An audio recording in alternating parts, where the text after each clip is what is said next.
अस्सलाम वालेकुम। पिछले लेक्चर में हमने वेक्टर्स और स्केलर को डिस्कस किया था। उसकी कुछ बेसिक डेफिनेशन और चीज़ें हमने पढ़ी थी। आज हम स्केलर्स की कैरेक्टरिस्टिक्स को डिस्कस करेंगे। Number 1, scalar product is commutative. अगर हम दो वेक्टर्स कंसिडर करते हैं A and B, vector A and vector B, अगर इनका मैं डॉट प्रोडक्ट लूँ तो क्या हो जाएगा, A dot B is equal to A B cos theta. अब अगला स्टेप मैं क्या करती हूँ, मैं दो वेक्टर कंसिडर करती हूँ। पहला क्या है बी और दूसरा क्या है मेरे पास वेक्टर ए। अगर मैं इनका लूँ डॉट प्रोडक्ट तो आंसर क्या आ जाएगा मेरे पास, बी ए कॉस थीटा। अब हमें पता है मैथमेटिक्स में कि अगर हम ए बी लिखें या बी ए लिखें तो उसमें कोई इतना ख़ास फ़र्क नहीं आता कि हमारे पास मतलब कि उसके साइन में कोई फ़र्क नहीं आएगा। अब अगर मैंने ए बी लिखा है यहाँ पे तो ए बी के बाद अगर कॉस थीटा, अगर इसमें एंगल मेरे पास बन रहा है 0 डिग्री, तो कॉस जीरो हमारे पास क्या होता है 1। तो ए बी को अगर मल्टीपल करूँ 1 से तो ए बी रहेगा। ठीक है, अब सेकंड चीज़ मेरे पास क्या थी, बी ए।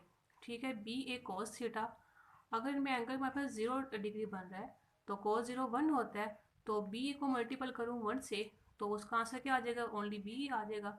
तो अब मतलब हमने देखा क्या है कि हमारा A dot B is equal to B dot A, means कि इनमें कोई फ़र्क नहीं आया दोनों में किसी साइन का भी।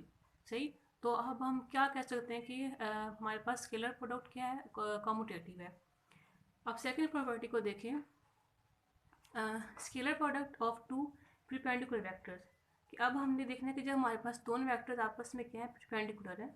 जैसा कि आपको ये फिगर में नज़र आ रहा है, वेक्टर ए और वेक्टर बी, इनमें एंगल क्या बन रहा है, 90 डिग्री का। अब A dot B is equal to A B cos theta. अब एंगल यहाँ पे हमारा क्या है, 90 डिग्री, क्योंकि आपस में क्या है, परपेंडिकुलर है। तो A dot B is equal to A B cos 90 degree. अब हमें पता है कॉस 90 पे हमारे पास वैल्यू क्या होती है, वो ज़ीरो होती है। तो अगर हम ए बी को मल्टीपल करेंगे ज़ीरो से तो आंसर हमारे पास क्या आ जाएगा, ए बी को अगर ज़ीरो से मल्टीपल कर रहे हैं तो आंसर क्या आ जाएगा, ज़ीरो। तो A dot B is equal to zero. अगर हम यूनिट वेक्टर्स के केस में देखें तो I dot J is equal to I unit vector, J unit vector, और एंगल क्या है 90 डिग्री, क्योंकि हम परपेंडिकुलर की बात कर रहे हैं। तो इस केस में क्या होगा, बेशक हमारे पास अगर हम आई का यूनिट वेक्टर देखते हैं, अगर इसकी हम लेते हैं मैग्नीट्यूड आई की और जे की, तो वो तो 1 की इक्वल आ जाएगी। लेकिन अब एंगल यहाँ पे हमारे पास 90 डिग्री है, मीन्स के ज़ीरो है। तो 1 को मल्टीपल करेंगे 1 से तो आंसर क्या हो जाएगा, ज़ीरो। ठीक है, सिमिलरली अगर हम जे डॉट के देखें या के डॉट आई देखें तो इनका भी आंसर क्या हो जाएगा हमारे पास, ज़ीरो। क्योंकि बेशक यूनिट वेक्टर्स हमारे पास 1 की इक्वल आ रहे हैं लेकिन एंगल हमारे पास क्या था, वो 90 डिग्री था। कॉस 90 पे तो ज़ीरो वैल्यू होती है। तो अगर हम इनको ज़ीरो से मल्टीपल करेंगे तो हमारे पास सारे टर्म्स क्या हो जाएंगे, ज़ीरो। तो यहाँ से हमने क्या देखा है, I dot J is equal to zero, J dot K and K dot I ये भी ज़ीरो के इक्वल आ जाएंगे। अब नेक्स्ट प्रॉपर्टी हमारे पास है, जब दोनों, अब हम देखेंगे जब दोनों वेक्टर आपस में क्या है, पैरेलल पड़े हैं, A dot B is equal to A B cos theta and A B cos of 0 degree. अब 0 डिग्री क्यों आया, क्योंकि दोनों वेक्टर्स आपस में क्या है, पैरेलल पड़े हुए थे। तो A dot B is equal to A B, और कॉस जीरो की वैल्यू हमारे पास क्या होती है 1 पे। तो अगर 1 को हम मल्टीपल करेंगे ए बी से तो आंसर क्या रहेगा हमारे पास, ए बी। अब हम देखते हैं in case of parallel unit vectors की। अब यूनिट वेक्टर्स क्योंकि आपस में पैरेलल हैं, लेट्स सपोज ये हमारे पास आई वेक्टर था और ये हमारे पास जे था और ये के। अब क्योंकि दोनों इस केस में हम दो यूनिट वेक्टर्स लेंगे जो आपस में क्या है, पैरेलल हैं। जैसा कि मैं यहाँ पे ले रही हूँ एक आई ये वाला और सेकंड यहाँ पे आई ये। सही, अब I dot I is equal to cos of theta and I dot I is equal to cos of zero. Zero क्यों लिया, क्योंकि दोनों आपस में क्या थे, यहाँ पे पैरेलल पड़े हैं। तो एंगल हमारे पास यहाँ पे क्या बन जाएगा, ज़ीरो। तो कॉस ज़ीरो हमारे पास क्या हो जाएगा 1।